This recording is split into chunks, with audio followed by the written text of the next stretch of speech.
మా వదిన లడ్డు చేస్తుంది, రేపు వ్రతం చేసుకుంటున్నామని.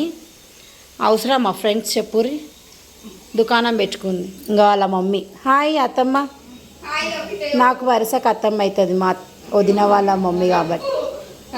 పాలకూరలు ఇస్తుంది. 8 గంటలకు తినేదాన్ని ఫ్రెండ్స్, మా వదిన రమ్మన్నది 10 అవుతుంది. నాకు తిండి పెడతలేదు, ఏం పెడితే ఇంకా లడ్డు చేస్తుంది. దీనమ్మ జీవితం. ఫస్ట్ ఇంటికి వస్తే చుట్టాలకి ఇంత అన్నం పెట్టి పని చెప్పాలి. చూసినావా ఎట్లా అంటుంది చూడండి బిడ్డ, చూడు ఏంటది పాడు వాడ అన్నం తినే టైంకి ఇంకా స్నాక్స్ ఇస్తుంది చూడు. ఇవి అంట తిని లడ్డూలు చేసిపోవాలంట నేను మా ఇంటికి.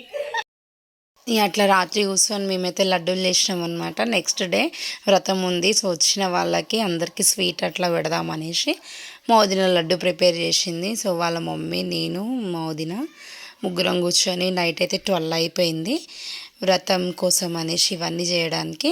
సో ఇదే కాకుండా మేము ఎక్స్ట్రా వేరే వేరే వర్క్ చేసినాం. సో అదైతే నేను తీయలేదు వీడియో.